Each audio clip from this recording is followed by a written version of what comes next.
겸손과 기도. 찬미예수님. 성부와 성자와 성령의 이름으로 아멘. 하늘에 계신 우리 아버지, 아버지의 이름이 거룩히 빛나시며 아버지의 나라가 오시며 아버지의 뜻이 하늘에서와 같이 땅에서도 이루어지소서.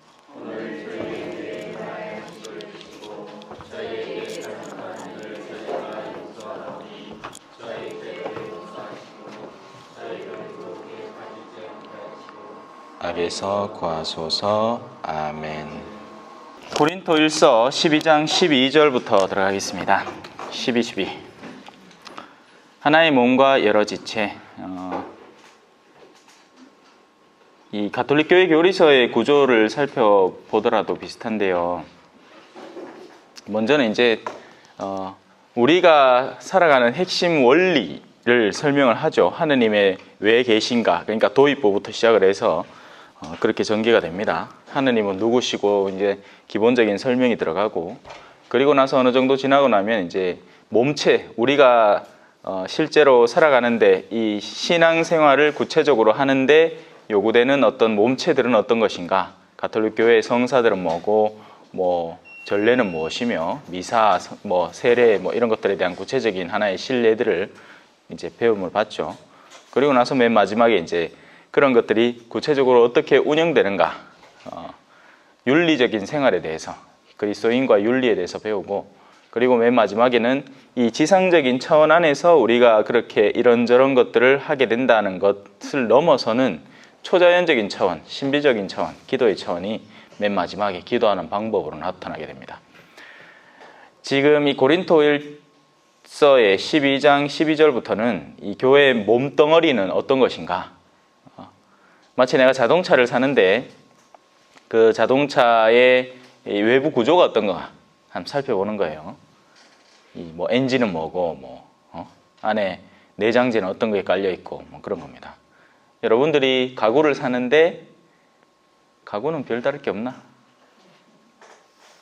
가구는 뭐 딱히 움직일 거리가 없으니까, 그죠? 그냥 그 유행 따라서, 메이커 따라서 달라지는 거고, 뭔가 좀 기능적으로 밥솥을 하나 산다. 그러면 밥솥이 왜 옛날에는 그냥 이 뚜껑 역시 닫아갖고 그냥 불만 지피주면 압력밥솥이었잖아요. 근데 요즘은 이제 쿡쿡 하기도 하고 밥 백미가 완료되었습니다 막 닭하고 막 그런 것들이 있는 것처럼, 교회의 몸은 도대체 어떻게 구성되어 있나 한번 보자는 거죠. 하나인 몸과 여러 지체라고 되어 있습니다. 뭐 우리 다 아는 얘기예요. 성경이 그렇게 뭐 어렵고 복잡한 게 아니라 우리가 이미 지상에서 알고 있는 것들을 천상적인 요소들과 어떻게 연계시키나 하는 게 문제가 됩니다. 몸은 하나이지만 많은 지체를 가지고 있고, 몸의 지체는 많지만 모두 한 몸인 것처럼 그리스도께서도 그러하십니다. 우리는 유다인이든 그리스인이든 종이든 자유인이든 모두 한 성령 안에서 세례를 받아 한 몸이 되었습니다. 또 모두 한 성령을 받아 마셨습니다. 그래서 우리가 이 한 몸이라는 개념 자체가 교회를 떠올릴 때 생각해야 되는 개념이라는 겁니다. 물론 현실은 다르죠. 그죠? 우리가 다 서로 사랑하는 존재로서 한 몸이면 좋겠는데 그 가운데는 썩어 문드러져가는 지체도 있고, 또 어떤 건 이게 왜 그 뉴스에 한번 나왔는데 어떤 아줌마가 알고 보니까 자기 궁둥이에 유리 조각이 박힌 채 30년을 살아왔다는 거예요. 알고 보니까 지 몸이 아니라는 거죠. 또 정신 나간 사람들 중에는 자기 몸에다가 이물질을 일부러 집어넣습니다. 외적 미모를 위해서. 가슴팍에다 실리콘을 집어넣고, 엉덩이에다 실리콘을 박아넣고, 코에다 실리콘을 집어넣죠. 그래서 이게 부작용이 많을 수밖에 없는 게, 몸은 자기 몸 아닌 걸 전부 다 이물질로 이해를 하고 거기에다 공격을 가하기 때문에 초창기에는 항생제를 엄청나게 써야, 그래서 그게 깔아앉아서 정착되면 다행이고 나중에라도 또 시작될 수 있다는 거죠. 언제라도. 그래서 뭐 일시적으로 보기에는 좋을지 몰라도 나중에 굉장히 큰 문제가 야기될 소지를 늘 달고 사는 거죠. 왜? 지 몸이 아니잖아요. 그것처럼 우리는 원래는 한 몸이에요. 교회의 모든 지체는 성령으로 연결된 한 몸입니다. 그러니까 단순히 그냥 모여 있다고 해서 지 몸이 아니란 얘기죠. 우리가 함께 나누고 같이 목적을 같이 할 수 있는 존재가 내 몸이라는 겁니다. 그걸 올바로 이해를 해야 된다는 얘기예요. 자, 그래서 몸은 14절부터 또 들어갑니다. 몸은 한 지체가 아니라 많은 지체로 되어 있습니다. 몸의 기능성이 다 똑같지 않고 몸의 중요도가 다 똑같지 않다는 얘기예요. 발이 나는 손이 아니니 몸에 속하지 않는다고 말한다고 해서 몸에 속하지 않는 것이 아니죠. 그 지체가 없으면 우리가 걸어 다닐 수가 없고 제대로 기능을 못하게 됩니다. 어떤 지체든지 그 외적 중요도의 그런 기능성에도 이 기능성의 여부와 그 강도의 여부 이런 것에서 불구하고 안 쓰이는 지체가 없고 소중하지 않은 지체가 없다. 우리 말 그대로 10손가락 깨물어서 아프지 않은 손가락이 없다 하는 말이 바로 이 말인 거죠. 자, 또 귀가 나는 눈이 아니니 몸에 속하지 않는다고 말한다 해서 몸에 속하지 않는 것이 아닙니다. 와 남자만 신부 만드는겨? 와 그 중요한 직분을 우리는 안 주는겨? 교회에 이거 말 안 모여야 되겠네 이거. 제대로 안 됐네. 그럴 이유가 전혀 없다는 겁니다.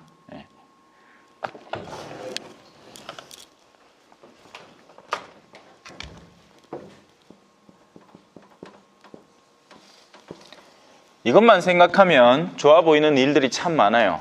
그 중에 제일은 주임이라. 매 신자들이 와가 맛있는 거 초대하지요. 또 좋은 옷 사주지요. 놀러 댕기자 하지요. 본당 일이라는 핑계로 여행디도 당길 수 있죠. 성지순례도 여 가고 저 가고 생쇼를 하지요. 엄청 좋아 보여요. 그죠? 하지만 이걸 살짝만 뒤집으면 그 뒤에 뭐가 나오느냐? 책임이 나옵니다. 한 사제가 권리만 누리고 책임을 지지 않을 때 지상에서는 황홀해 보일지 모르겠어요. 맨날 술 먹고 맨날 놀러 다니고 맨날 지 하고 싶은 것만 할 테니까 실제로 그렇게 할 수 있으니까. 하지만 이 부분을 망각하기 시작할 때 이제 그가 만약에 진짜 제대로 정신 박힌 신부라면 영혼에 대한 그 가능성 안에서 이 눈을 떠야 되는 거죠. 이걸 받지 말라는 게 아니에요. 일하는 소에게 부리망을 씌우지 말라는 이야기가 있고 하느님의 일을 하는 사람에게도 마땅히 그가 누릴 만한 사랑을 당연히 받아야 됩니다. 양을 치면서 우리가 왜 바오로 사도가 얘기했잖아요. 군의 복무를 하면서 누가 지 돈을 내가면서 군의 복무를 합니까? 수당을 받아가면서 하는 거예요. 그에 합당한 이걸 받는 거죠. 그 자체가 나쁜 건 아닌데 이만한 책임감이 존재하기 때문에 그렇다는 겁니다. 사제가 무조건 좋은 게 아니에요. 정말 사제로서 제대로 일하려면 혓바닥이 빠질 정도입니다. 그래 안 하니 문제지. 이건 하나도 안 지고 이건 근데 사제들만이 아니고 누구나 똑같아요. 예를 들어 사목회장이다. 사목회장이 뭐 하는 사람입니까? 제일 위에 가갖고 건거래하고 아유 이거 베드로씨 이거 좀 알아서 하소 하는 게 그게 아니에요. 신자들의 모든 요구사항과 그런 것들을 잘 귀 들여서 함부로 다가갈 수 없는 신부님한테 자기가 늘 함께하고 있으니까 그런 기회를 통해서 직언을 하고 그 합당한 조율을 해야 되는 거죠. 그걸 안 하고 신부님하고 놀 생각만 하고 술 같이 먹을 생각만 하는 사목회장, 그냥 딸랑거리기만 하는 사목회장은 훗날 경을 쳐도 크게 칠 겁니다. 세상에 좋아 보이면서 마냥 좋은 일은 절대 없습니다. 부자 되기 쉬운 일 아니에요. 부자가 되면 부자가 된 만큼 그 부를 항상 유지할 수 있도록 열심히 노력하는 사람이 그걸 계속 유지해 나갈 수 있는 거예요. 연예인이라고 다 좋은 게 아닌 것 같더라고. 저는 가톨릭계 연예인이잖아. 믿거나 말거나. 마냥 좋은 게 아니에요. 여러분, 속 시끄러운 일이 더 많습니다. 평온하게 사는 게 차라리 나아요. 저는 작정하고 이 길을 걸어가려고 작정을 한 사람이고 그게 아니면 그냥 조용하게 내 범주 안에서 내 양들을 잘 돌보면서 그렇게 살아가는 게 낫습니다. 자, 글쎄요, 여러분은 과연 어떤 지체고 또 어떤 걸 욕구하고 계신지, 지금 자기가 맡고 있는 직무상의 어떤 일들에 만족하고 계신지, 아니면 나는 사실 원래 저렇게 되었어야 할 사람인데 하고 바라는 어떤 면모가 있는지, 그런 여러 가지 것들을 반성해 볼 수 있겠죠. 온몸이 눈이라면 듣는 일은 어디에서 하겠습니까? 온몸이 듣는 것뿐이면 냄새 맡는 일은 어디에서 하겠습니까? 사실은 하느님께서 당신이 원하시는 대로 각각의 지체들을 그 몸에 만들어 놓으셨습니다. 우리가 지금 이 땅에서 살아가는 삶의 영역과 범주, 그리고 나의 재능과 탤런트들과 같은 것, 또 심지어 나의 부모도 내가 선택한 게 아니죠. 부여받은 거잖아요. 여러분이 한국 사람인 이유도 하느님이 여러분의 영혼을 이 한국인의 몸에 집어넣었기 때문에 한국인인 거죠. 우리가 선택한 것들이 아니잖아요. 그러면 이건 일종의 하느님으로부터 부여받은 사명이라는 겁니다. 내가 이 땅에서, 이 영역에서 반드시 해야 할 무언가가 있다는 거죠.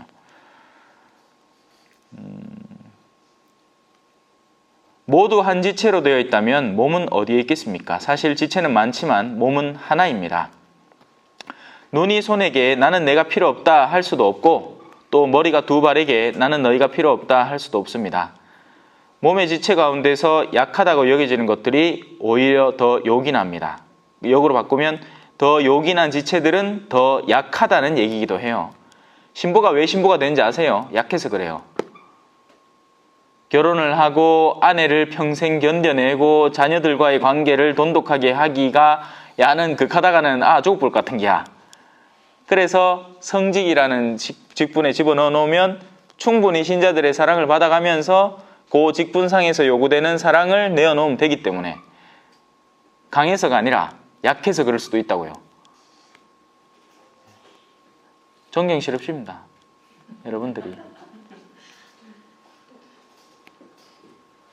물론 뭐 사람마다 다 다르겠죠. 여러분들이 특별히 배우자를 잘 만났다, 그러면 재수가 좋은 게 아니고 내가 특별히 약해서 하느님이 그렇게 안배하신 걸 수도 있어요. 반대로 내 배우자가 개파이다, 그럼 여러분이 그만큼 강하다는 얘기입니다. 자부심을 가지세요. 우리는 몸의 지체 가운데에서 덜 소중하다고 생각하는 것들을 특별히 소중하게 감쌉니다. 또 우리의 점잖지 못한 지체들이 아주 점잖게 다루어집니다.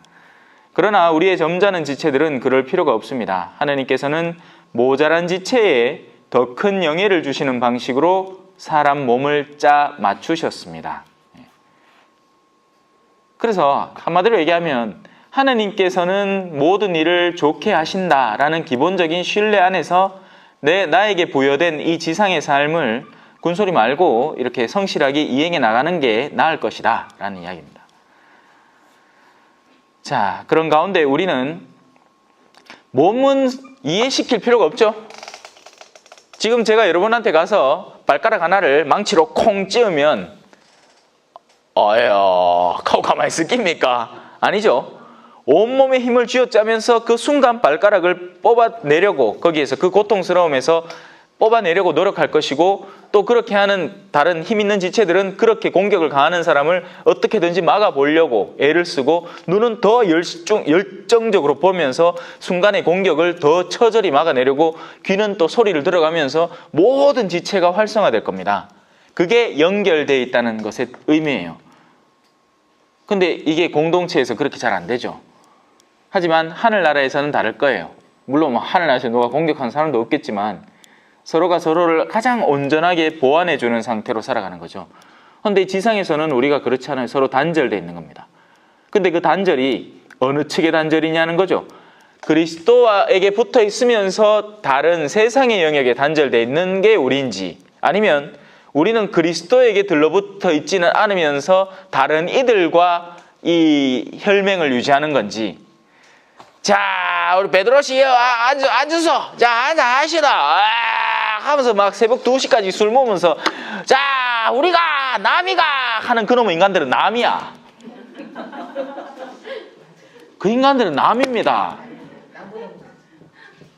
그 인간들은 그리스도의 지체들이 아니에요. 악덕에 물든 악습에 물든 사람들이죠. 우린 그런 분별점이 없어요. 성당 안에서 하면 무조건 다 성당 일이라고 생각하는 거예요. 아니에요. 성당 안에서 하더라도 하면 안 되는 일이 있죠. 레지오 단원들이 레지오 모임을 하는데 단장이 잠깐 어디 나간 사이에 모여갖고 단장 욕을 실모시하기 시작한다. 그러면 그놈의 인간들은 그리스도의 지체가 아닌 거예요. 왜? 신경에서 연결되어 있지 않기 때문에 그래요. 다른 지체가 아프다는 것을 자기가 이해하지 못하고 느끼지를 못하는 상태에 있는 거죠. 한 지체가 고통을, 그래서 몸에 분열이 생기지 않고 지체들이 서로 똑같이 돌보게 하셨습니다. 한 지체가 고통을 겪으면 모든 지체가 함께 고통을 겪습니다. 한 지체가 영광을 받으면 모든 지체가 함께 기뻐합니다. 그런데 우리는 시기하고 질투하죠. 여러분은 그리스도의 몸이고 한 사람 한 사람이 그 지체입니다. 그래서 그리스도에게 붙어 있는 일이 가장 주된 일입니다. 그리스도인으로서. 다른 게 중요한 게 아니에요. 다른 어떤 제대회를 한다든지 꽃꽂이회를 한다든지 어떤 특정 활동을 하되 그 모든 행동의 근거에 그리스도에게 붙어 있으려는 강한 의지가 동반되어야 그 일이 가치를 갖게 됩니다. 제가 교구청에서 일하는데 그 옆에 전래 꽃꽂이회 전시회를 한대요. 근데 자기들끼리 싸움이 났답니다. 좋은 자리를 서로 차지하겠다고. 여러분, 전래 꽃꽂이를 왜 할까요? 사람들이 그 꽃꽂이를 통해서 하느님을 느끼도록 합니다. 그런데 자기들부터 성화되어 있지 않고 전혀 그 전래 꽃꽂이의 근본적인 의미, 사람들을 하느님께 이끌겠다는 마음 없이 주교님의 눈에 더 잘 드는 자리, 더 뛰어난 자리를 먼저 선점하기 위해서 서로 아웅다웅하는 팀이라면 그게 무슨 의미냐는 거예요, 도대체. 자, 여러분은 그리스도의 몸이고 한 사람 한 사람이 그 지체입니다. 하느님께서 교회 안에 세우신 이들은, 이제 그 순서가 나와요. 순서가. 그 기능상의 순서. 차에도 제일 중요한 건 뭐겠어요? 엔진이겠죠. 엔진. 그래. 엔진도 중요하고, 핸들도 중요하고, 바퀴도 중요하고, 내장재는 오히려 덜 중요합니다. 그래서 차중에는 그 핵심 부품을 이렇게 중요한 것으로 만들어 놓은 차가 있고, 반면 외장에 관한 것들은 굉장히 무시하는 차가 있으며, 반대로 핵심은 그냥 대충 만들어 놓고 껍데기만 이쁘게 만들어 놓아서 우리 자매님들의 눈길을 끄는 차도 있습니다. 우리는 감성을 소중히 여기잖아. 남자는 뭔가 이게 기능이 어떤가, 이 힘이 어떤가, 이런 걸 중요시 여기고. 그런데 이 그리스도의 몸의 구조 가운데에서 가장 중요한 것은 이 순서대로 요 세 가지입니다. 요 세 가지. 사도들입니다. 사도들이 의미하는 것은 올바른 분별, 권위를 의미합니다. 그리고 둘째가 예언자들이죠. 예언자들은 하느님과의 강한 연계성, 하느님으로부터 하느님께서 의도하는 바를 올바로 감지해내는 그 감성을 의미합니다. 그리고 셋째는 교사들, 그런 것들을 다른 이에게 전해줄 수 있는 사람, 사도에게 순명하고 예언자의 뜻을 받들면서 그리스도교 안의 진리들을 다른 이에게 열심히 전해줄 수 있는 이 세 가지 직분이 가장 주되고 중요하게 여겨지는 직분이에요. 그리고 그 다음이 다음과 같은 것들입니다. 기적을 일으키고 병을 고치고 도와주고 지도하고 여러 가지 신령한 언어를 말하는 은사.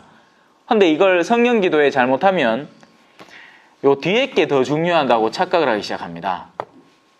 기적이 신기하고 병 고치는 게 신기하고 또 그중에 이제 제일 쉽고 빨리 습득할 수 있고 다른 사람 눈에 뭔가 있는 듯이 보일 수 있는 게 뭐다? 신령한 언어를 말하는 은사라서 이게 빨리 우리가 뭔가 해내야 하는 일처럼 간주가 돼요.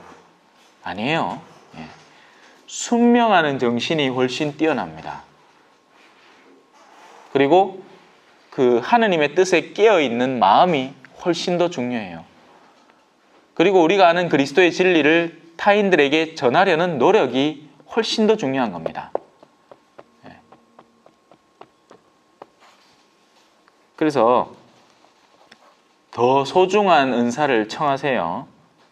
시뜨거리한 거 청하지 말고. 예? 자, 모두가 사도일 수야 없지 않습니까? 모두 예언자일 수야 없지 않습니까? 모두 교사일 수야 없지 않습니까? 그래서 하느님은 그 적합한 은사를 사람들마다 가장 적합하게 나누어 주고 그리스도의 지체를 형성하도록 합니다. 그래서 남들을 부러워할 이유는 없어요. 이미 결혼을 하신 여러분들은 사제성소나 수도성소를 부러워할 이유가 전혀 없습니다. 여러분은 가장 적합한 성소를 이미 맡은 거나 다름이 없어요. 그래서 그것을 더 활성화할 준비를 해야지 자꾸 딴 것들을 부러워하다 보면 뭐 괜히 막 피정도 가고 싶어지고 또 남편도 꼴보기 싫어지고 왜 수녀님 너무 그렇게 비거든. 딱히 그렇지도 않아. 수녀님은 시어머니가 10명이라 합니다.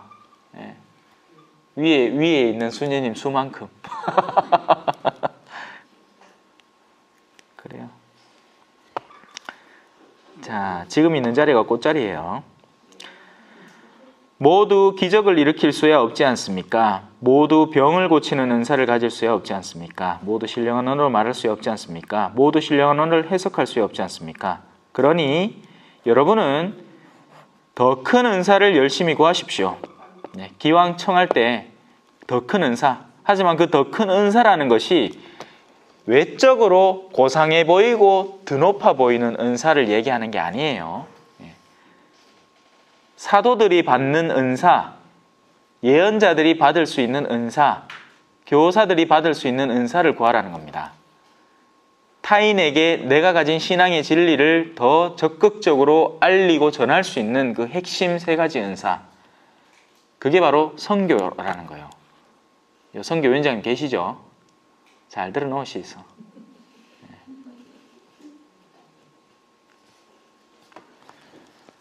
참 중요한 직분이에요. 네. 근데 뭐랄까 이 선교라는 게 어떤 외적 활동으로 치부돼 버리죠. 그러니까 가두 선교를 배우고 잠깐 하루의 행사치, 뭐 한 며칠간의 행사치로 나누는 건데 실제 선교는요 마치 복음화처럼 많은 것을 아우르는 겁니다. 그러니까 선교에 내적 영역이 있고 외적 영역이 있는 거예요. 그 외적 영역은 단기 계획이고 이 행사 계획입니다. 선교의 내적 영역은 일상 안에서 우리가 신앙인으로 거듭나가는 거죠. 그러니까 내가 가진 소중한 것에 대한 가치를 올바로 이해하고 깨달아야 그것에 대해서 더 적극적으로 알릴 수 있는 움직임이 생겨나는 건 당연한 일이니까. 그래서 선교위원회는 교육위원회하고 연계를 해서 이번에 선교 교육 프로그램으로 이런 것들을 마련하고 이런 것들을 준비해 나가자. 그렇게 될 때 나중에 이제 그러면 요 결과물로 어느 때쯤에 다시 이제 예비자 모집을 하고 뭐 다음 해 예비자 교육하고 연계해서 그렇게 진행시켜 나가자 하는 이제 장기 프로젝트가 계획이 되는 거죠. 그 대뜸 시작 맡았다고 해서 무조건 뭐 성과를 보이기 위해서 뭐 외부적으로 막 나가서 막 길거리에 휴지 나눠주고 이런 것들은 제일 나중에 해도 돼요. 예. 적어도 임기가 2년이잖아요. 그러면 한 해는 내부적인 선교에 헌신하는 겁니다. 정말 사람들이 자기가 가진 신앙을 기뻐하고 만끽할 수 있도록. 뭐 누구 초대하는데 뭐 경제적인 부담을 그렇게 크게 느끼지 않아도 돼요. 뭐 근처에 있는 신부님들 초대해서 선교에 관한 좋은 말씀 한마디씩 해달라고 해서 하면 그것만 해도 한 달에 한 번씩만 하면 충분할 겁니다. 자, 하여튼 그 교사, 사도, 예언자, 교사 머리에서 꼭 집어넣어놓고 빼지 마세요. 자, 이제 그 차를 준비시켜 놨으니까 그런 지체와 그리스도의 몸으로 이루어진 그 차의 외부 엔진 구조, 그 내부 구조 같은 것들이 대충 이렇게 정돈이 되었으니까 그냥 우리 몸인 거죠. 근데 그 몸을 흐르는 단 하나의 힘, 거기에 어떤 원료를 집어넣느냐, 그 원료에 대한 소개입니다. 바로 가솔린, 사랑이죠. 내가 이제 여러분에게 더욱 뛰어난 길을 보여주겠습니다. 내가 천사의 말 한다 해도 내 안에 사랑 없으면 내가 참 지식과 믿음 있어도 아무 소용 없으니. 여기까지 합시다. 고린토 1서 13장, 사랑의 장입니다. 내가 인간의 여러 언어와 천사의 언어로 말한다 하여도 그 내면에 사랑이 없으면 나는 요란한 징이나 소란한 꽹과리에 지나지 않습니다. 내가 예언하는 능력이 있고 모든 신비와 모든 지식을 깨닫고 산을 옮길 수 있는 큰 믿음이 있다 하여도 나에게 사랑이 없으면 나는 아무것도 아닙니다. 내가 모든 재산을 나누어 주고 내 몸까지 자랑스레 넘겨준다 하여도 나에게 사랑이 없으면 나에게는 아무 소용이 없습니다. 사랑이라는 것이 가장 근본 베이스에 깔려야 하고, 사랑이라는 것이 우리 내면을 흐르는 가장 핵심적인 힘과 원동력이 되어야 다른 모든 행위들, 설령 내가 설거지를 한번 한다 하더라도, 설령 내가 오늘 숨만 한번 쉰다 하더라도 그 모든 것이 가치가 있게 되고, 반대로 우리가 할 수 있는 모든 아름다운 일들, 외적으로 드러날 수 있는 가장 뛰어난 일을 한다 하더라도 실제로는 그 안에 사랑이 존재하지 않으면 그 모든 것들은 아무런 의미가 없다는 겁니다. 근데 그 사랑은 이론적으로 배울 수 있는 요소가 절대 아니에요. 물론 여러분들은 지금 고린토서 1장 13절을 배우면서 이 이론을 훑고 계시는 거지만, 여러분들이 배운 그것을 실행하지 않으면 우리는 차라리 안 배웠으면 좋았을 걸 하는 그런 상태가 되는 겁니다. 배움은 실행하라고 배우는 거예요. 성경적 가르침들은 실천해야 하는 거예요. 그런데 지금까지 우리 수많은 영역의 성경 가르침들이 어떻게 이행되어 왔죠? 지식적 체험만 즐겨온 거예요. 대뜸. 예를 들어서 만약에 이 사랑의 장이다. 그럼 뭐 배울 것 같아요? 사랑의 언어부터 배우는 겁니다. 그리스어로 뭐, 히브리어로 뭐, 라틴어로 뭐. 그걸 암만 다른 언어로 배워보면 뭐예요? 내가 사랑을 해야 되는 거잖아요. 지난 금요일에 갔으니까 여기 수업에 또 모르겠네. 지난 금요일에 이제 그 공부방 애들, 약간 가정 형편이 힘든 애들을 모아놓고 제가 미사를 드린 적이 있습니다. 그 중에 신자도 있고 아닌 애들도 있어요. 그래서 이제 성모님에 대해서 가르쳤어요.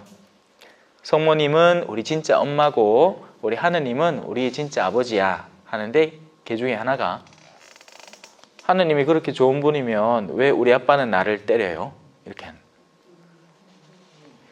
그럴 때 아무리 화려한 언변으로 그 앞에 무언가를 늘어놓는다고 답이 되지 않습니다. 그때는 한 어른이 그 아이를 품어줄 필요가 있어요. 사랑받으면 마음이 치유돼요. 우리 모두가 그래요. 우리 모두가 일정 부분에는 누군가에게 사랑받고 싶은 거예요. 우리가 새로운 백을 사는 이유도 사랑받고 싶어서 그래요. 실리콘을 집어넣는 이유도 사랑받고 싶어서 그런다. 누가 안 쳐다봐주면 그걸 와 넣노? 그죠? 누가 쳐다봐주고 그게 좋다 하니 넣는 건데, 이게 정신이 피폐한 거죠. 자기가 어떤 영역으로 진짜 사랑받을 수 있는지에 대한 감각이 사라져 있는 겁니다. 신부님을 데리고 좋은 술집에 가면 그 신부님이 기뻐하고 내가 그 신부님의 사랑을 독차지한다고 생각해요. 그럴지도 몰라요. 정말 술꾼 신부라면. 그런데 신부님의 사랑을 차지하면서 동시에 그 신부에게 제발 술을 먹이기를 원치 않는 예수님을 정면으로 거스르는 행위를 하고 있는 거겠죠. 그러니까 이 분별력이 중요한 겁니다. 누구에게 사랑받을 것인가? 그리고 나는 어떤 사랑을 기대하고 있는가? 그래서 이 성경은 우리가 사랑받는 기술을 배우는 게 아니라 사랑 그 자체, 그러니까 사랑받을 자격이 있는 이가 되기를 열심히 가르칩니다. 그리고 이제 4절부터 시작해요. 그게 어떤 건지. 자, 사랑은 참고 기다려줄 줄 압니다. 이런 점에서 우리를 반성해 봐야 되겠죠. 우린 정말 참고 기다리는가? 아니면 소소한 불편과 어떤 것에 대뜸 반응을 하는가? 자, 일단 한번 쭉 읽을게요. 사랑은 친절합니다. 사랑은 시기하지 않고 사랑은 뽐내지 않으며 교만하지 않습니다. 사랑은 무례하지 않고 자기 이익을 추구하지 않으며 성을 내지 않고 앙심을 품지 않습니다. 사랑은 불의에 기뻐하지 않고 진실을 두고 함께 기뻐합니다.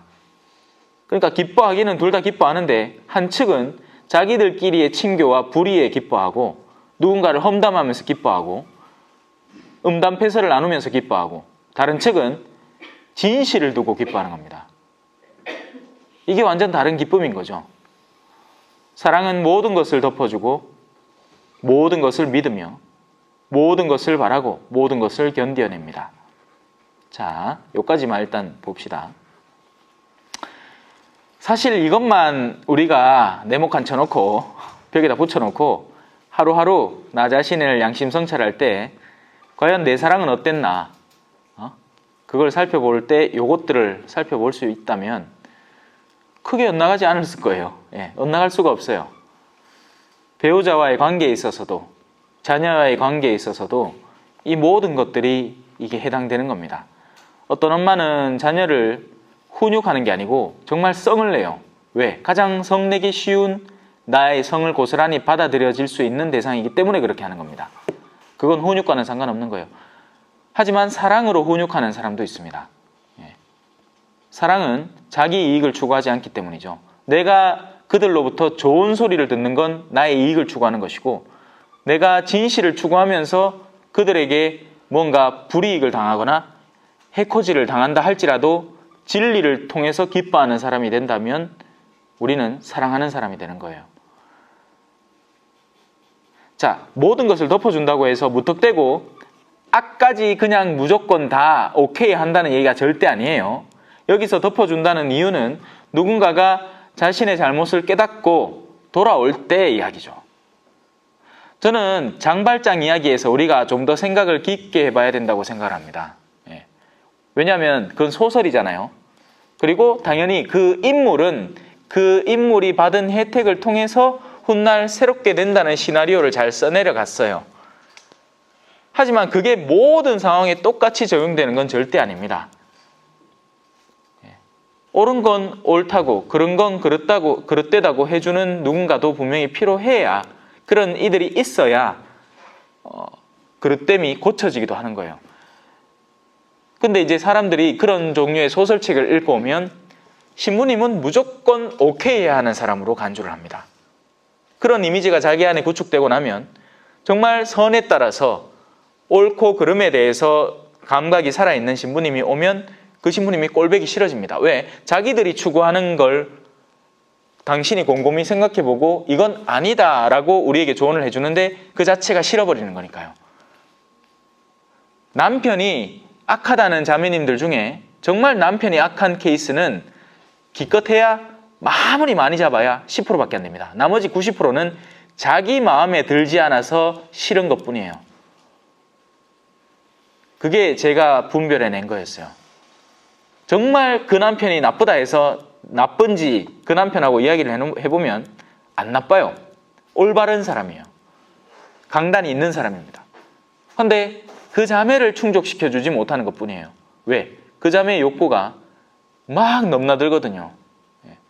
사소한 것부터 시작해서 뭐 말을 이렇게 하느니 표정이 왜 저러니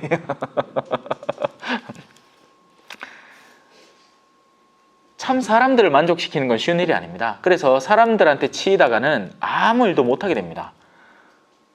절더러는 웃음소리가 괴상하다느니 목소리 톤이 이상하다느니 만약에 제가 그런 거 신경 쓰고 그거 겁내갖고 아이고 그러면 내가 웃지 말고 해야지 했으면 지금 저는 없을 거야 아마.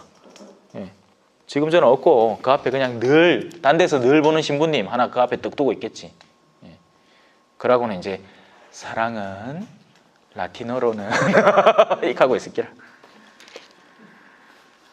자, 여기에 이 사랑의 표식들이 다 존재합니다. 제 선교 생활을 이렇게 떠올려 보면 이런 도전의 순간들이 참 많았어요. 현지인들하고 같이 지내다 보면 참 친절하기 힘든 순간들이 다가오기도 합니다. 막 문화가 충돌을 하니까 한국인들의 문화는 굉장히 이렇게 정돈돼 있고 김원기고 아니면 아니다가 이제는 오늘날의 수준에서는 많이 높아졌어요. 옛날만 해도 안 그랬어.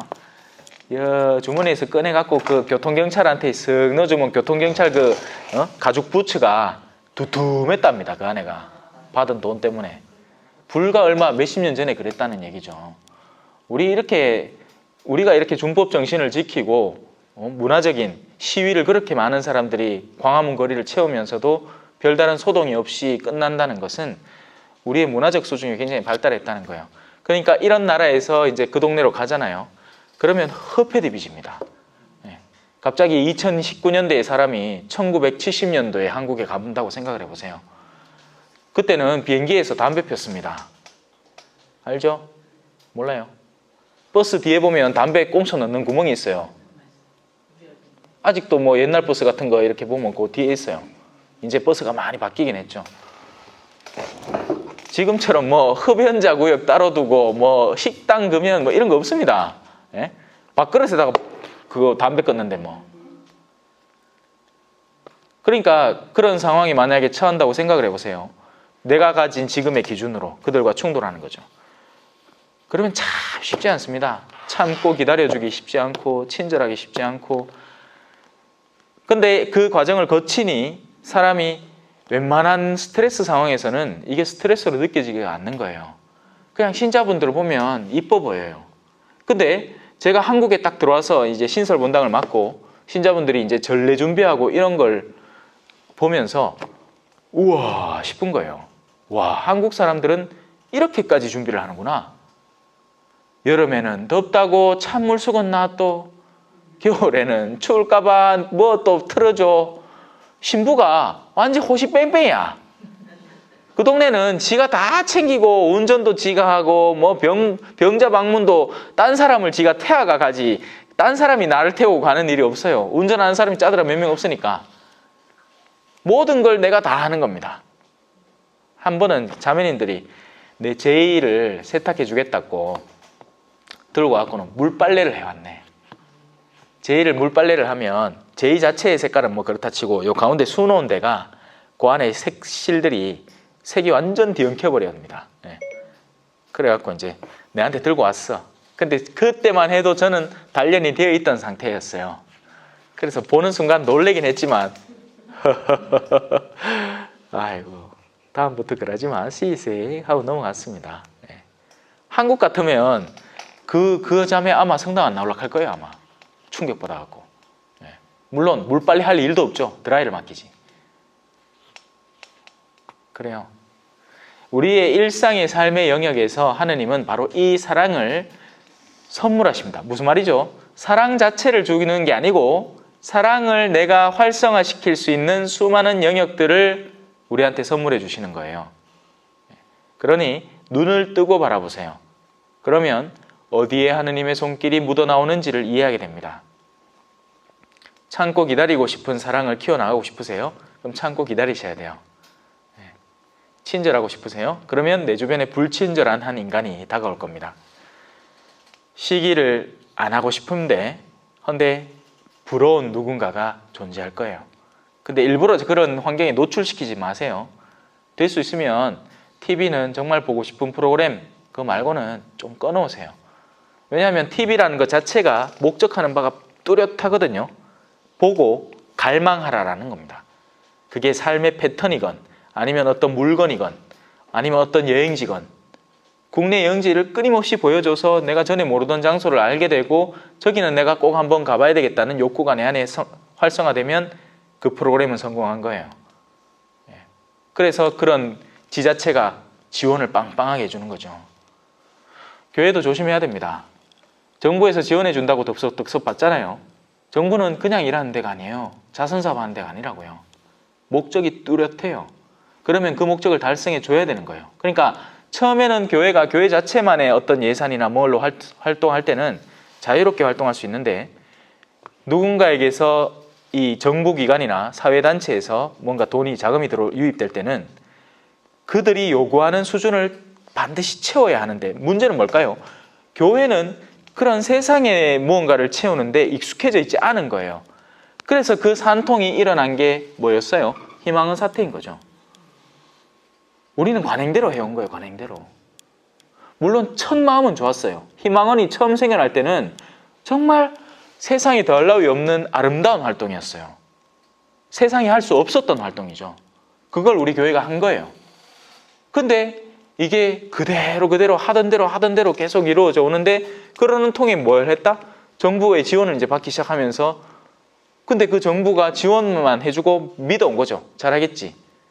근데 그 안에서 일어나는 일은 전혀 달랐고, 그리고 거기에 눈을 뜨고 있던, 왜냐하면 직원들이 다 신자가 아니잖아. 신자라도 성질이 나는데, 그러니까 퍽 한번 터진 거죠. 교회는 저는 그렇게 생각합니다. 당대에 우리가 할 만한 일을 분별해내고 그 일에 매진을 해야 된다고 생각을 해요. 그래서 옛날에는 학교, 병원, 사회복지시설이 없었고 했어야 했어요. 그런데 지금 뭘 해야 될까요, 교회가? 뭘 해야 될 것 같으세요? 선교. 근데 그 선교가 가두 선교가 아니라 정말 여러분 내면 안에서의 신앙의 회복, 그리고 그로 인한 다른 이에게 기쁨의 전가, 거기에 우리가 몰두를 해야 돼요. 남들 하는 수준 따라잡으려고 애쓰면서 그 다리 찢어지지 말고 뱁새가 황새 쫓아다니면 어떻게 되죠? 다리가 찢어지잖아. 그죠? 세상이 못 당해요. 이제 주일학교 프로그램이 이제 재미가 없어요. 세상 프로그램이 훨씬 재밌어요. 이제 그런 영역은 세상에 놔두고 이제 우리는 이 본연의 신앙을 회복하고 그 본연의 기쁨을 회복하는 자세로 나가야 됩니다. 자, 10분간 쉬시고 계속하죠. 자, 그러면 계속 가봅시다. 8절입니다. 자,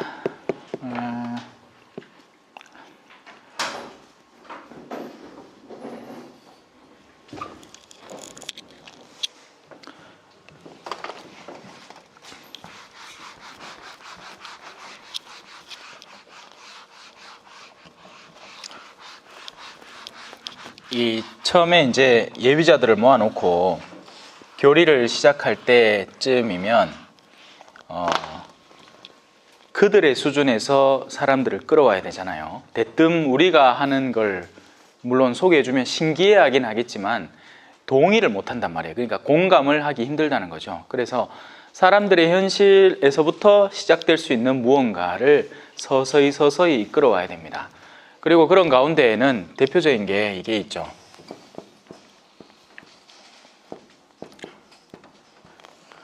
행복해지고 싶지 않은 사람은 아무도 없기 때문에, 그럼 이제 행복에 대한 이야기를 서로 나누어 볼 수도 있고, 어떤 것이 자신을 행복하게 해주는지 뭐 그런 프로그램을 마련을 해서 할 수도 있고, 뭐 기타 등등의 걸 할 수 있는데, 근데 이걸 따져보는 거예요.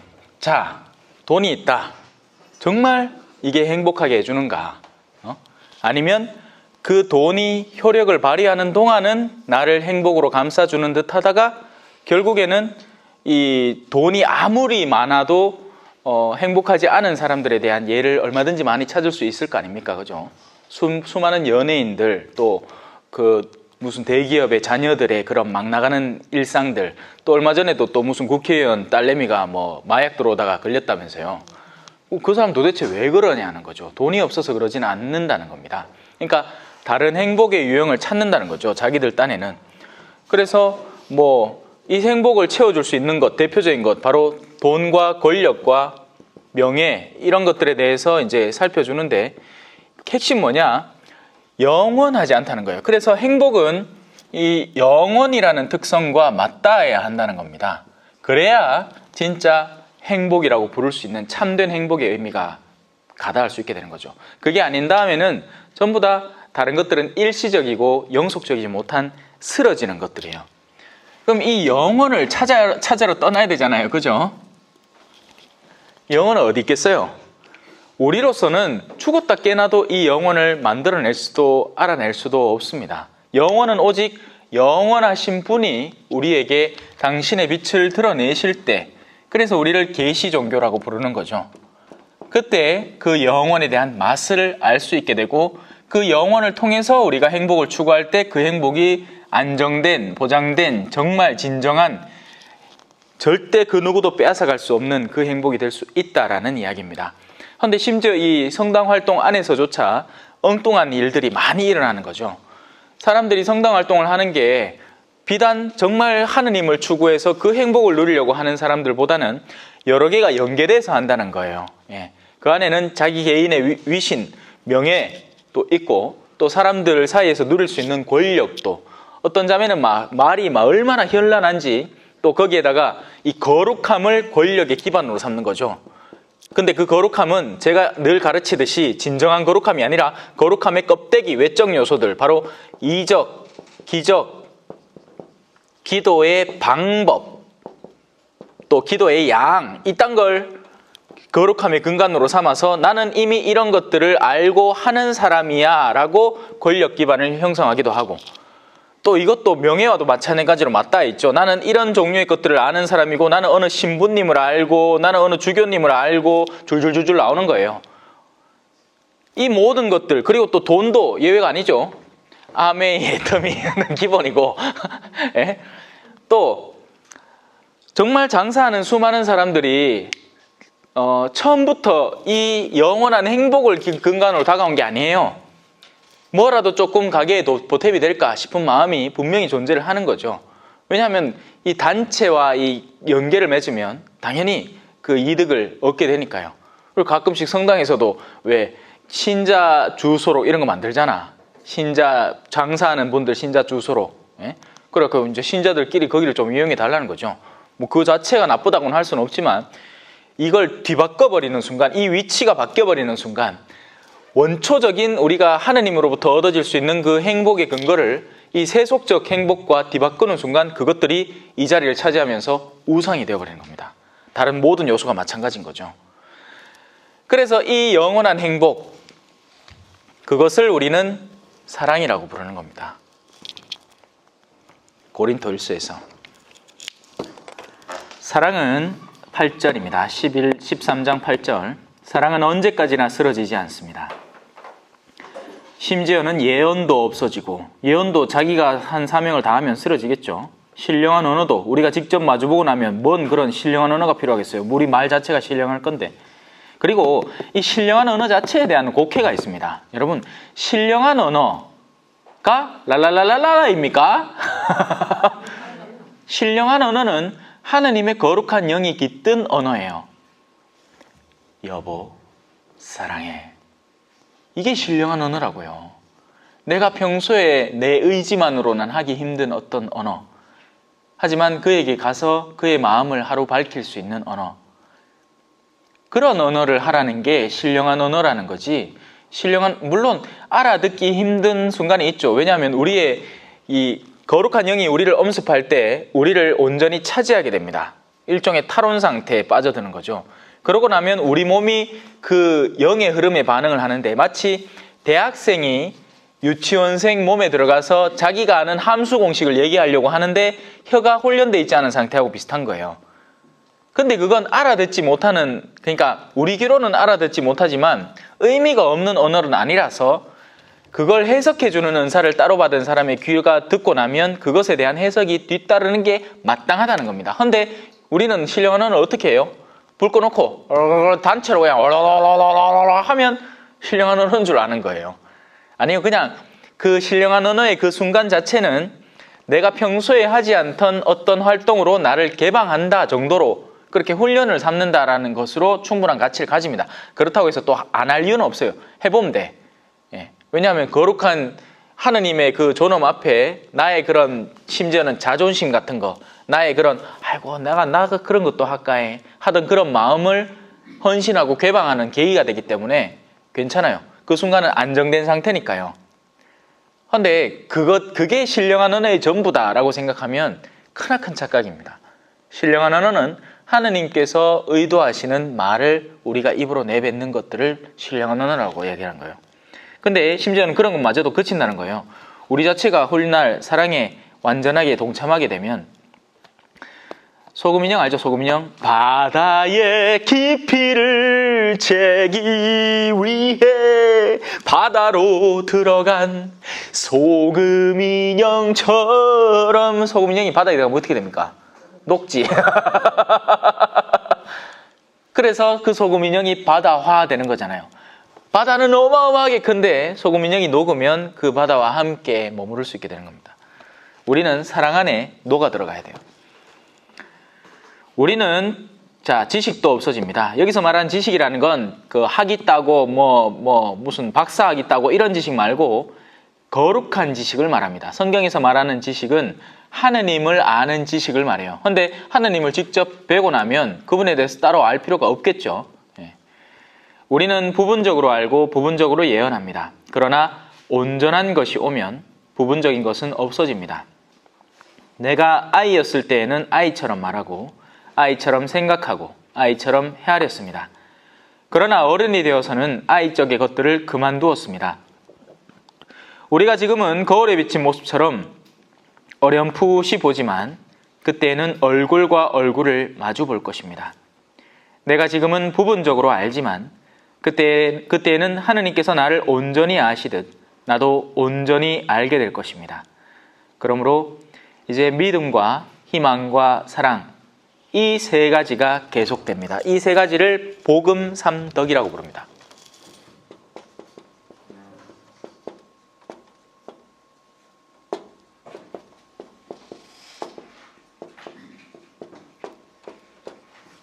그 중에 제일은 사랑이라. 근데 사랑을 정말 진정한 의미로 영원이라는 차원에서 하는 사람이 믿음 없이 사랑할 수 없고 참된 희망을 품지 않을 수가 없게 돼요. 참된 희망을 갖고 있는 사람이 그 희망을 현세적인 구체적인 사랑의 행위로 드러내지 않을 수가 없고 그 희망 역시도 믿음이라는 근간이 서 있지 않으면 가질 수 없는 희망이에요. 믿음이라는 것을 굳게 지니는 사람은 굉장히 자연스럽게 그 믿음이 우리에게 드러내 보여주고 있는 희망에 마음이 열리게 되고 그 믿음을 바탕으로 그 믿음을 더 활성화하기 위해서 이 현세 안에서 구체적인 사랑의 행위를 실천하고 더한 사랑으로 나아가게 됩니다. 이 세계는 마치 삼위일체처럼 온전히 하나의 세 가지 다른 면모일 뿐이에요. 똑같은 거예요. 하지만 그 중에서도 가장 강렬하고 가장 사람들에게 확연하게 다가갈 수 있는 확실한 덕 하나는 사랑이 되는 거죠. 그러므로 이제 믿음과 희망과 사랑, 이 세 가지는 계속됩니다. 그 가운데서 으뜸은 사랑입니다. 자, 14장은 특별히 그 신령한 언어에 대해서 시간을 할애해서 설명을 해줍니다. 자, 그렇게 가장 으뜸인 것이 사랑이니 사랑을 추구해야 되겠죠. 사랑을 추구하십시오. 그리고 성령의 은사, 특별히 예언할 수 있는 은사를 열심히 구하십시오. 이 예언도 사람들이 이상하게 생각해요. 제가 지난번에 얘기했죠. 평신도 분들 중에 예언하는 사람이 있고 뒷돈 받아 먹는다고. 네. 그런 게 예언이 아니에요. 그런 사람들 예언은 어떤 거냐면 앉아봤어. 자, 데레사 자매 여웠어. 어머, 내 눈에 노란색이 빈다. 이 멋이러. 가만, 그 사람 또 열심히 받아 적어 놓는다. 노란색. 오줌 쌌겠지? 요실금 권리가. 빤스가 노랗겠지? 그런 게 예언이 아니에요. 예언은, 예언의 가장 단순한 형태, 제가 여기에서 손을 놓으면 이 보드마카는 땅에 떨어집니다. 예언이에요. 왜? 우리는 중력의 법칙에 대해서 빠삭하게 알고 있고 이 물체가 지금 이 공기의 그 밀도를 견뎌내지 그러니까 공기의 무게보다 훨씬 더 무거운 상태라는 걸 알기 때문에 당연히 그것을 지탱하고 있는 이 중력을 거스르는 손의 힘을 내려놓으면 당연히 이 보드마카는 아래로 떨어지게 됩니다. 그건 굉장히 자연스러운 결과고 그 결과를 우리는 충분히 읽어낼 수 있겠죠. 한 사람이 술을 마시기 시작합니다. 취미로 한두 잔 마실 수 있죠. 친구들하고 간만에 어울린 자리에서. 그런데 주기적으로 마셔요. 나중에 어떻게 될 것 같아요? 반드시 어딘가에 문제가 생깁니다. 자기 건강에 문제가 생기든 그 술을 마시는 걸 싫어하는 주변 인물들과의 관계가 충돌해서 문제가 생기든 아니면 그렇게 하다가 무슨 사고를 하나 쳐가지고 문제가 생기든 이든 저든 문제가 야기될 게 뻔한 길인 거예요. 그래서 성경은 우리한테 흥청대는 술자리와 만취하지 말라고 끊임없이 가르칩니다. 그런데 듣습니까? 안 듣습니까? 안 듣죠. 그 안 듣는 사람의 그 고집스러움과 그의 악습이 만나면 그 결과는 뭐겠어요? 파멸입니다. 파멸이에요. 다른 루트가 없어요, 여러분. 그렇게 지금 우리에게 들려오는 거룩한 말씀에 귀 기울이지 않고 자기를 회개할 줄 모르는 사람이 자기에게 다가온 이 지상의 어떤 결과물을 다시 극복해내고 선으로 다가올 기회는 얼마나 될까요? 확률이 갈수록 줄어드는 겁니다.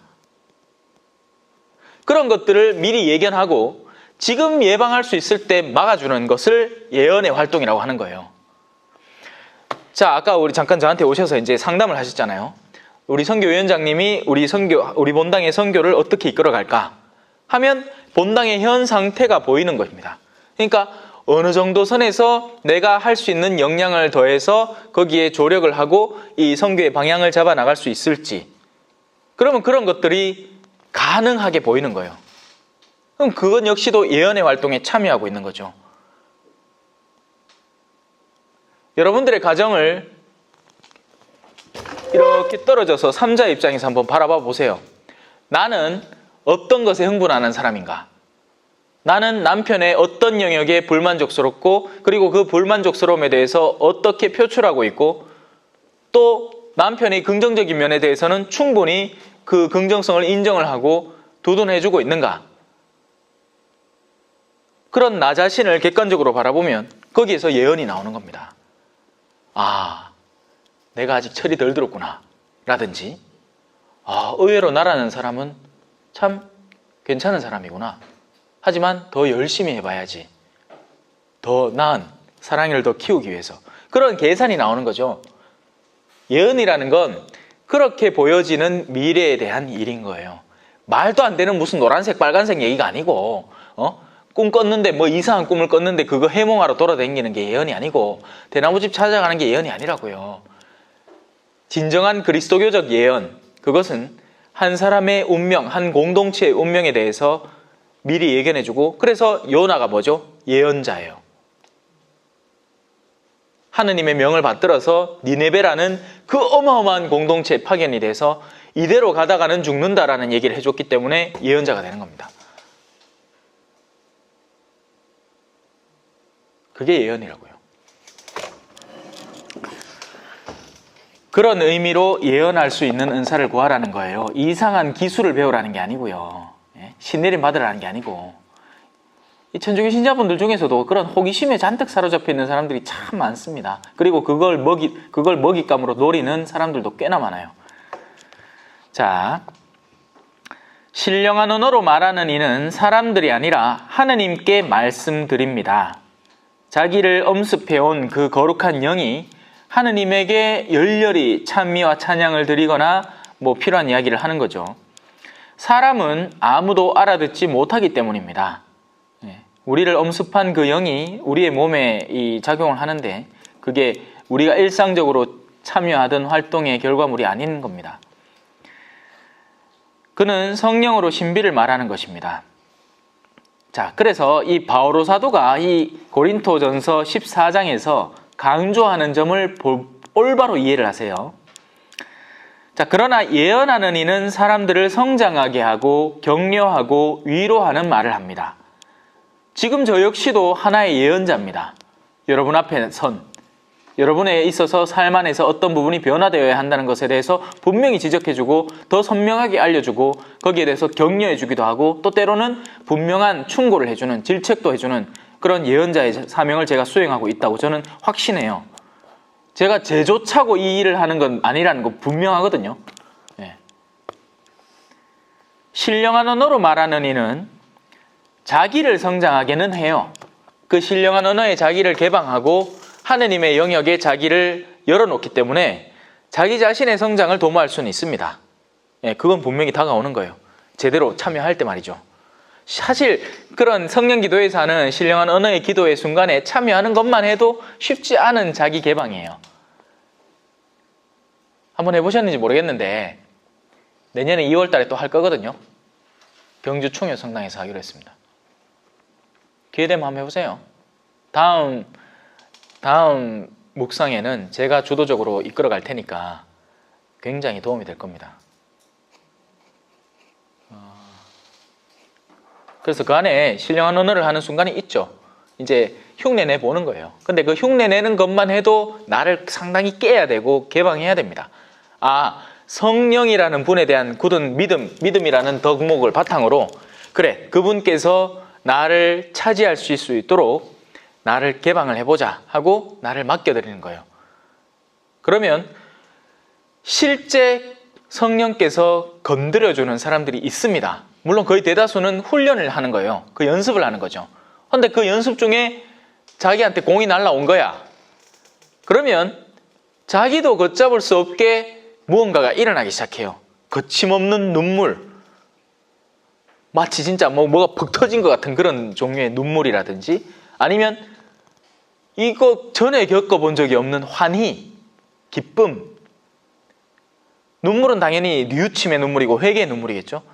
기쁨은 당연히 자신이 전에는 느끼지 못했던 어떤 소중한 것에 대한 자각에서 나오는 겁니다. 근데 그게 나의 힘만으로 이루어지지 않는다고요.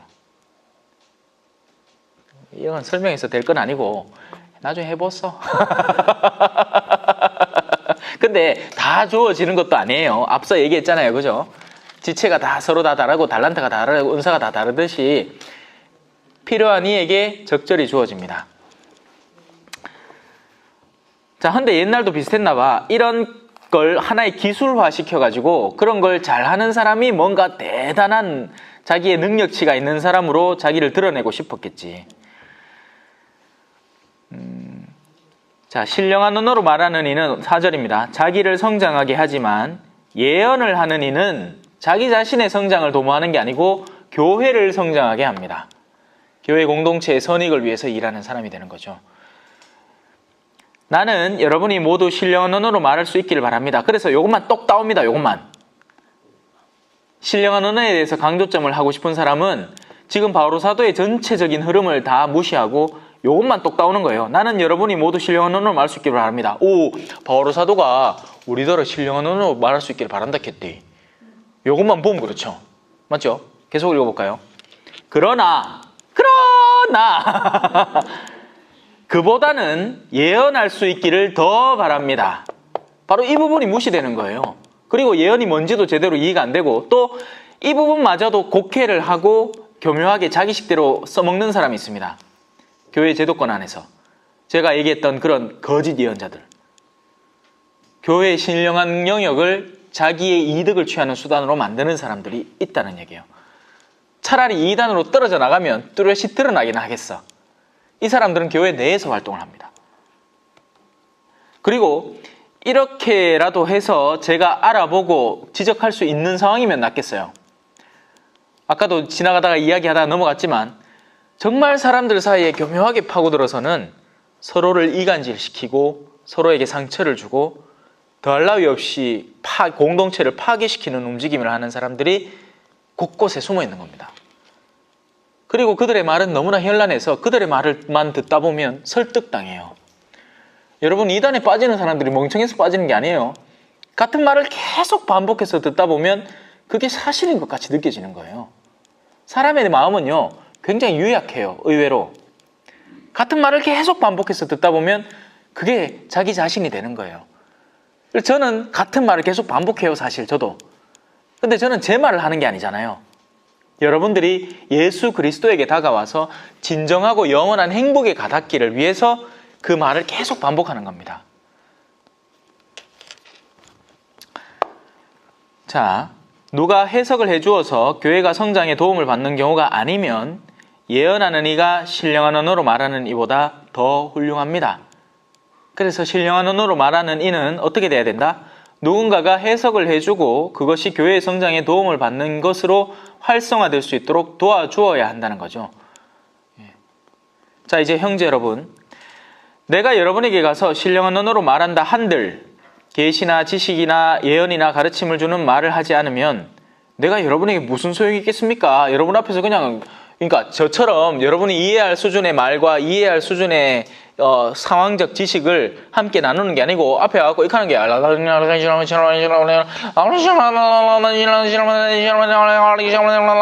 이걸 15분 동안 한다고 생각해 봐요. 웃자라고, 그죠? 도란낙 할 거 아닙니까? 저 신부. 그거하고 똑같은 거죠. 그게 무슨 소용이냐는 거예요.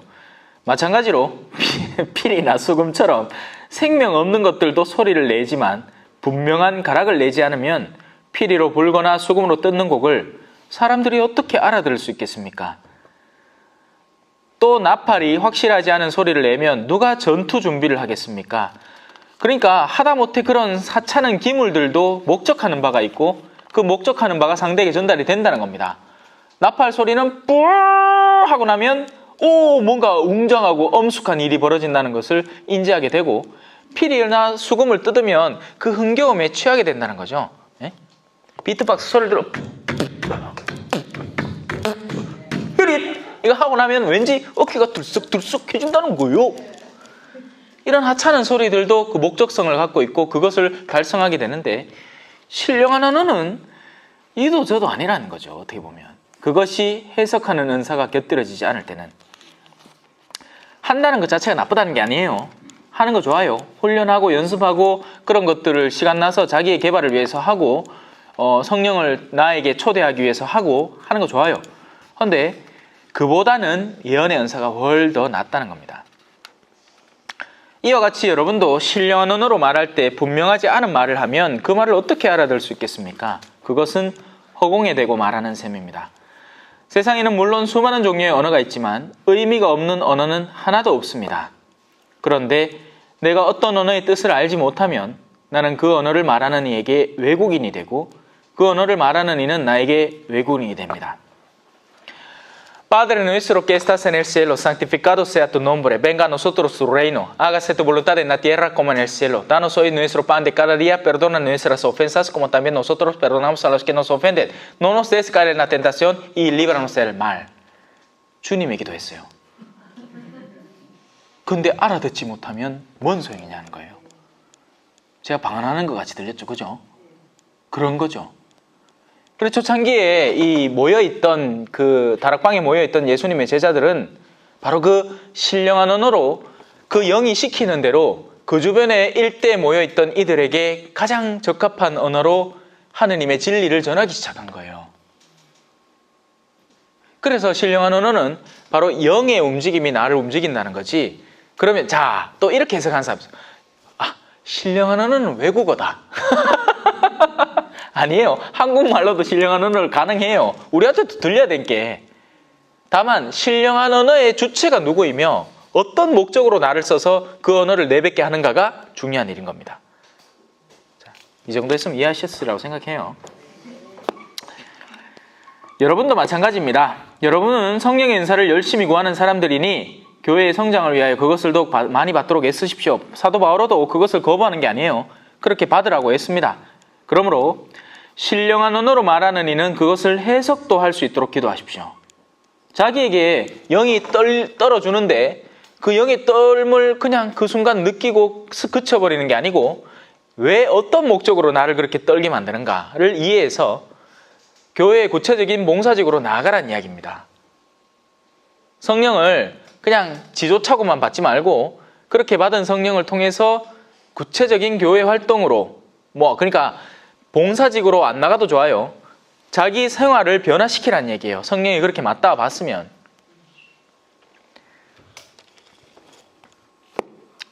내가 신령한 언어로 기도하면 나의 영은 기도하지만 나의 이성은 아무런 수확이 없습니다. 그러면 어떻게 해야겠습니까? 나는 영으로 기도하면서 이성으로도 기도하겠습니다. 이것이 바오로 사도가 우리에게 가르쳐주는 바입니다. 여러분들은 지금은 이성으로 배우고 계신 거죠.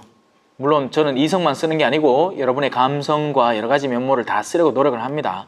그래 노래도 하고 생쇼를 하지. 그런데 영으로만 찬미하면 그대가 무슨 말을 하는지 알아듣지 못하는 초심자가 어떻게 그대의 감사기도에 아멘 하고 응답할 수 있겠습니까? 듣는 대상자에게 적합한 기도를 하라라는 가르침을 우리는 또 여기에서 꺼낼 수 있습니다. 우리가 교회 활동을 할 때 우리에게 다가올 대상자에게 적합한 활동을 하셔야 됩니다. 우리가 좋다고 우리끼리 좋은 활동만 하지 말고 레지오에 갓 신입 단원이 들어오면 우리끼리 늘 해오던 일이라고 그렇게만 하는 것이 아니라 그 신입단원의 현 상태를 올바로 이해하는 상태에서 그가 걸을 수 있는 징검다리를 놓아주는 게 좋지. 안 가고 대뜸 묵주 하나 시부님한테 가서 방사받아라 하고는 오늘부터 5다씩 바쳐라 이러지 마세요. 그는 이제 갓 신앙에 들어온 사람이기 때문에 협조단원으로서 합당한 시간을 보내고, 이게 욕심이 들어가는 거지. 어디든지 우리 레지오 프레시디움 세력 늘리려고 빨리빨리 꺼내고 싶은 거예요. 협조단원 하다가 또 나가보면 안 되니까 의아등동 집착을 하고 귀찮다는 사람 막 끌어가지고 하면 역효과가 막 납니다. 역효과가. 대상에 다가설 줄 아세요. 대상을 파악을 해야 다가설 줄 알지. 사람들이 어떤 고충을 겪고 있는지를 알아야 내가 가진 신앙적 진리를 그 고충에 적합하게 풀어낼 줄을 알죠. 그 사람의 삶과 동떨어져 있고 나 혼자 그냥 살면 말도 안 되는 소리를 가르치는 거예요.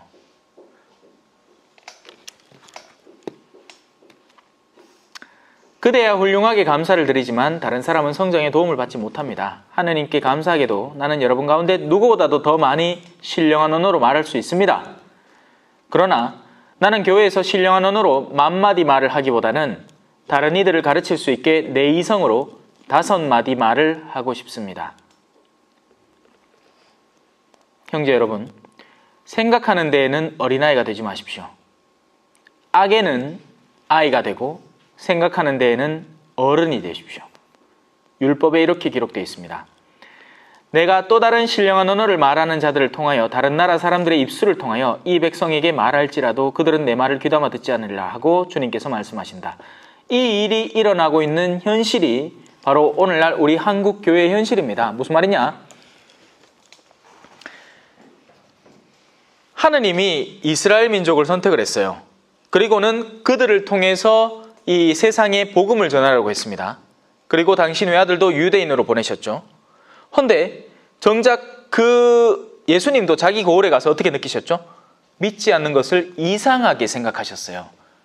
왜냐하면 원래 하느님의 플랜 계획대로라면 당신과 가장 가까이 지냈던 사람들이기 때문에 당신의 말씀을 스펀지 빨아들이듯이 빨아들여야 하는 그런 이들이 거기 있어야 하는데, 그들의 마음이 무엇에 물들었는지 예수님이 자기 고향에 가서 진리를 가르치는데 그게 전혀 먹혀들지 않는 거예요. 그들이 예수님을 모르는 게 아니고 알아요. 예수님의 어린 시절부터 성모님도 알고 성모님의 그 착실한 삶과 성요셉과의 그런 온화한 삶, 그리고 아들 예수의 그 충실한, 아들이 예수님께 얼마나 착하겠어. 마을 사람들 보면서 머리 쓰다듬었을 거 아닙니까? 비록 지혜와 총명이 때에 맞춰서 자라나긴 했겠지만 여느 아이와는 완전히 다른 아이인 거죠. 그래서 마을 사람들이 그 아이를 아는 거예요. 그리고 그 아이가 장성을 해서 이제 예언자로 돌아왔는데 사람들의 마음이 뭔가에 물들어 있고 오염돼 버린 거예요. 근데 그 마을 사람들만이 아니었죠. 이스라엘 민족 전체가 예수님을 십자가에 못 박아 버린 겁니다. 자, 그러니 그 통에 다른 사람들, 누구요? 이방 민족들, 거기에는 우리까지 포함되는 겁니다. 우리가 나서서 예수님을 위해서 목숨을 바쳐 죽고 앉았는 거예요. 우리 선조들 얘기지. 오늘날 우리 말고 너희는 선조들의 그 예언자들의 무덤을 비석으로 묘비로 예쁘게 만들어 놓고는 너희 아버지가 했던 일을 반복해서 한다. 그 말이 뭐예요? 성지순례 갖고 술 먹고 오는 사람들 말이라. 예루살렘 갔는데 배낭에 소주팩이 꽉꽉 차 있는 사람들, 그 사람들 말이에요. 산티아고 성지순례 갖고 삼겹살 구워 먹고 다른 사람들한테 민폐 미치도록 끼치고 오는 그 사람들 말이에요. 그 사람들은 성지를 순례하러 간 게 아니고 성지를 모독하러 간 거예요. 그 성지에 죽은 순교자들을 박해했던 사람들과 똑같은 짓을 하고 있는 거죠. 우리가 진짜 성지순례를 가서 하다못해 국내 성지순례라도 제대로 성지순례를 가면 거기에서 그분들이 왜 죽었는지를 배우고 이해하고 그 험한 데서, 그 한티 그 산골짜기에서 아직도 한참을 차를 타고 올라가야 겨우 가닿을 수 있는 그 영역에서 그분들이 왜 따로 떨어져 살다가 옹기 꽂고 쑥 꽂고 그래 살다가 또 이름도 없이 죽어가야 했는지에 대해서 깨달으면 삶이 바뀔 거잖아요. 근데 아니라는 거야. 그냥 가을 산행 잘 하고 온 거지. 날도 좋겠다. 낙엽도 젖겠다. 가는 길에 묵주 한 꾸러미 바치가 내 레지오 보고할 것도 만들어 놓고 됐고 올 때는 술 모여야 되는 기야. 이 뭐 하는 짓거리냐는 겁니다, 이게. 예? 순교자 욕 보이는 거예요, 욕 보이는 거. 그분들은 이역만리 땅에 있는 이름은 알지, 예수 그리스도. 야소라고 했습니다, 옛날에만 해도. 그 야소를 위해서 그 가르침이 진리라고 목숨을 바치는데 이제 오늘날 우리는 이제 좀 산다고 다시 옛날의 오류를 반복하는 겁니다. 그러면 하느님의 진리는 다른 이에게 건너가는 거예요. 꼴찌가 어느 순간에 다가와서 첫째 자리를 차지하고 우리보다 월등히 나은 존재로 우리를 심판하게 될 겁니다. 견뎌낼 수 있겠어요? 자, 그런 일이 발생하지 말라고 열심히 가르치고 있어요. 이렇게 신령한 언어는 믿는 이들이 아니라 믿지 않는 이들을 위한 표징입니다.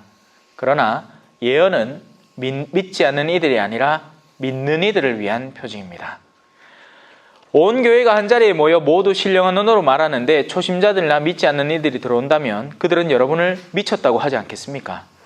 그러나 모두 예언하는데, 그러니까 하느님의 진리를 전하고 하느님의 가르침은 이러한 것입니다 하고 차곡차곡 설명해주고 사람들이 충분하게 이해할 상태로 설명해주면 밖에서 설령 믿지 않는 사람이 들어온다 하더라도 그 말에 귀를 기울이다가 저 말은 맞는 말인데 하고 인정을 하고 넘어오게 된다는 이야기죠.